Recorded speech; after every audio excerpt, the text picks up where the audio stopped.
Halo, perkenalkan saya Riani Simajunta dari kelompok 9. Di sini kita kelompok 9 akan mempresentasikan hasil dari debat pada hari Minggu kemarin dengan kelompok 10. Nah, di sini kita tidak lagi berada pada posisi pro maupun kontra, melainkan di sini kita akan merangkum hasil debat secara objektif dan reflektif berdasarkan sudut pandang filsafat komunikasi. Nah, fenomena LGBT itu kan merupakan fenomena yang sangat kompleks. Kenapa sangat kompleks? Karena berada pada pertemuan nilai moral, hukum, agama, psikologi, serta hak asasi manusia itu sendiri. Nah, perdebatan mengenai isu ini menunjukkan bahwa setiap sudut pandang memiliki argumentasi yang berangkat dari nilai, keyakinan, serta kerangka berpikir yang berbeda.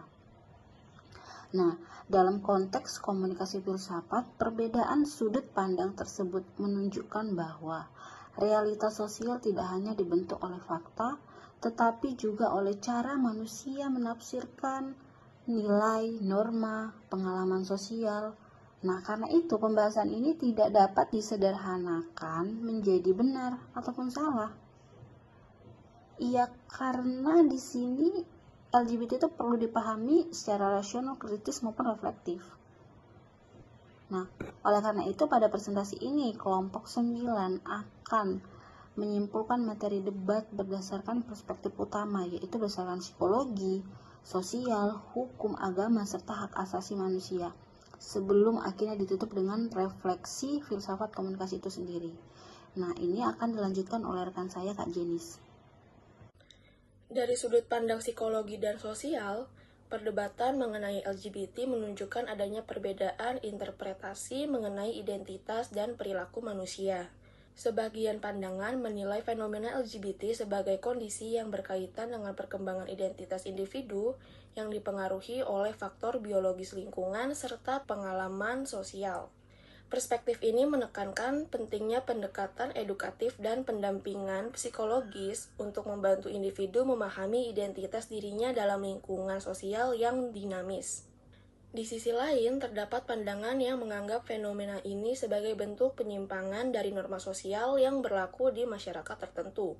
Pendekatan ini melihat pentingnya peran keluarga, pendidikan, serta lingkungan sosial dalam membentuk orientasi dan perilaku individu. Dalam perspektif sosial, fenomena LGBT juga sering dikaitkan dengan perubahan nilai masyarakat akibat globalisasi, perkembangan media digital, serta interaksi lintas budaya. Perubahan ini dapat memunculkan dinamika sosial baru, termasuk munculnya konflik nilai, stigma sosial, maupun tuntutan penerimaan terhadap keberagaman identitas. Secara keseluruhan, perspektif psikologi dan sosial menunjukkan bahwa fenomena LGBT tidak dapat dilepaskan dari dinamika perkembangan manusia dan perubahan struktur sosial masyarakat. Halo, nama saya Raden Prasetyo. Di sini saya membahas perihal perspektif hukum LGBT di Indonesia. Yang pertama itu dalam perspektif hukum perdebatan mengenai LGBT berkaitan dengan bagaimana negara mengatur hubungan antara perlindungan hak individu dengan norma sosial yang berlaku. Di Indonesia, regulasi hukum tidak secara langsung mengatur orientasi seksual seseorang.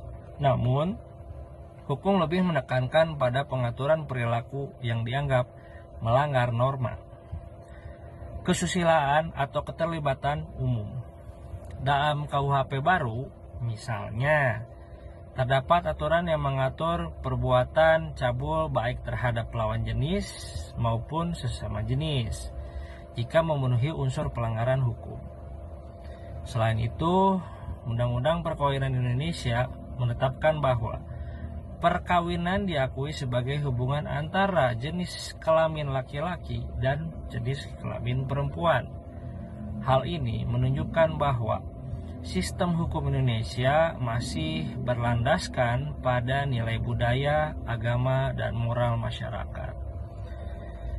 Dari sudut pandang filsafatnya filsafat hukum. Kondisi ini mencerminkan adanya upaya negara untuk menjaga keseimbangan antara perlindungan hak individu dan kepentingan sosial. Perdebatan yang muncul menunjukkan bahwa hukum tidak hanya berfungsi sebagai aturan formal, tetapi juga sebagai refleksi nilai dan norma yang hidup dalam masyarakat. Sekian dari saya, terima kasih. Dalam perspektif agama, isu perdebatan mengenai LGBT umumnya diinterpretasikan dengan nilai moral dan juga nilai keyakinan atau nilai spiritual yang dianut oleh masyarakat. Banyak tradisi keagamaan memandang hubungan seksual adalah hubungan struktur keluarga yang dibangun atas relasi laki-laki dan juga perempuan. Oleh karena itu, hubungan sesama jenis dianggap menyimpang dan menyalahi norma moral keagamaan. Meskipun demikian, banyak sekali pandangan keagamaan yang menekankan bahwasanya penting memberikan penghormatan terhadap martabat manusia dan juga dilarang untuk adanya tindak kekerasan dan juga diskriminasi terhadap sesama individu. Hal ini menandakan adanya perbedaan penilaian antara perilaku dan juga sikap individu terhadap manusia.